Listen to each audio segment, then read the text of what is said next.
इस पैनल के बाद सुकुना नहीं मरा तो समझ लेना कि गेगे ने उसकी मौत केनजाकू के हाथों लिखी है, और ये हम सबको शो करने के लिए काफी है, क्योंकि तुमोर में यूजी और गोजो के हाथों सुकुना की मौत इमेजिन कर बैठे, और ये जुजुत्सु काइजन की रीत रही है जो हम सोचते हैं वो कभी होता नहीं है, जिस वजह से सुकुना की मौत केनजाकू के हाथों ज्यादा सेंस बनाती है, क्योंकि जुजुत्सु वर्ल्ड में अभी सब केनजाकू के मास्टर प्लान के हिसाब से चल रहा है।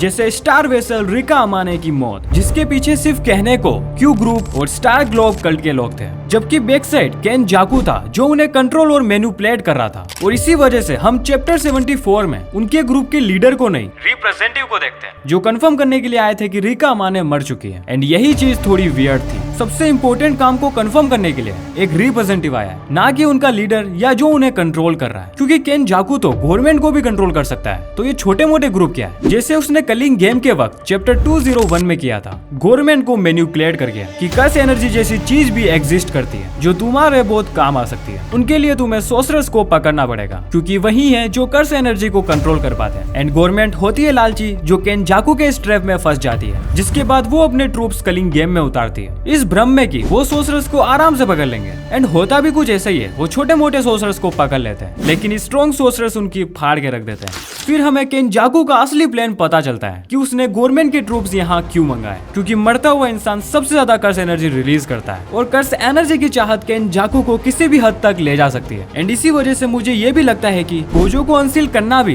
केनजाकू के ही प्लान में था, क्योंकि केनजाकू कोई 5 साल का बच्चा नहीं जिसे तुम करेले को आइसक्रीम बताकर खिलाते रहोगे, एंड एक दिन उस बच्चे को भी पता चल जाएगा कि ये आइसक्रीम नहीं करेला है। वैसे ही केनजाकू को ना बताओ कि प्रिजन रियल का बैक गेट भी एग्जिस्ट करता है, और उसे हानाकुरुसु नामक एक एंजल भी खोल सकती है, क्योंकि एट द एंड एंजल भी रिकार्नेट केनजाकू की ही वजह से हुई है। एंड यही से केनजाकू का मास्टर प्लान स्टार्ट होता है, गोजो को सील्ड कर कलिंग गेम को स्टार्ट करना और अनसील्ड करके सुकुना वर्सेस गोजो करवाना, जिससे सारी लाइमलाइट इसी फाइट पर पड़ेगी, और एक तीर से 2 शिकार भी हो जाएंगे। गोजो मारा जाएगा और सुकुना अपने ट्रू फॉर्म को अवेक कर लेगा, जिसे वो सिर्फ एक बार ही कर सकता है, क्योंकि यही वो चीज थी जिससे केनजाकू डर रहा था सुकुना से पंगा लेने में, क्योंकि इस फॉर्म में सुकुना उसे मच्छर की तरह मसल देता अगर केनजाकू डेढ़ शाना बनता। एंड यही वो मिसिंग फिंगर भी काम आती है, जो यूजी के बाद केनजाकू का प्लान बी था, सुकुना को रोकने के लिए कि वो मिसिंग फिंगर केनजाकू के पास है, ना कि गोजो ने कहीं छुपाई है। एंड सही वक्त आने पर केनजाकू उसका इस्तेमाल करेगा माहितो की आइडल ट्रांसफिग्रेशन के साथ, क्योंकि वो फिंगर सुकुना की सोल का एक पार्ट है। एंड अब जो भी हो,